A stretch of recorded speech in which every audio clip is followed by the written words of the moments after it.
একদিনের ব্যবধানে দেশের বাজারে আবারও স্বর্ণের দাম বাড়ানোর সিদ্ধান্ত নিয়েছে বাংলাদেশ জুয়েলার্স অ্যাসোসিয়েশন। এবার ভরিতে ৩,০৪৪ টাকা বাড়িয়ে ২২ ক্যারেটের এক ভরি স্বর্ণের দাম ১,৩৮,৭০৪ টাকা নির্ধারণ করা হয়েছে, যা দেশের ইতিহাসে সর্বোচ্চ। জানা যায়, স্থানীয় বাজারে তেজাবি স্বর্ণের মূল্য বেড়েছে, ফলে সার্বিক পরিস্থিতি বিবেচনায় স্বর্ণের নতুন দাম নির্ধারণ করা হয়েছে। নতুন দাম অনুযায়ী প্রতি ভরি ২২ ক্যারেটের স্বর্ণের দাম পড়বে ১,৩৮,৭০৪ টাকা।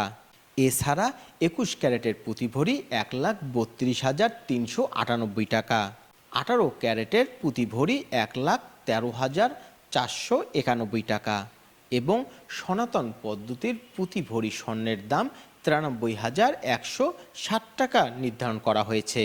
স্বর্ণের বিক্রয় মূল্যের সঙ্গে আবশ্যিকভাবে সরকার নির্ধারিত ৫% ভ্যাট ও নির্ধারিত ন্যূনতম মজুরি ৬% যুক্ত করতে হবে।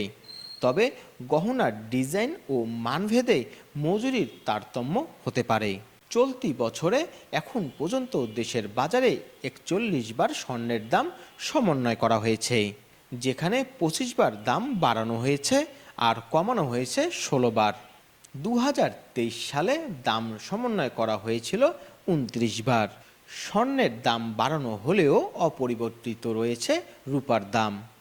বাজারে বর্তমানে ২২ ক্যারেটের এক ভরি রূপা ২,১০০ টাকা, ২১ ক্যারেটের এক ভরি ২,০০৬ টাকা, ১৮ ক্যারেটের এক ভরি ১,৭১৫ টাকা এবং সনাতন পদ্ধতির এক ভরি বিক্রি হচ্ছে ১,২৮৩ টাকা।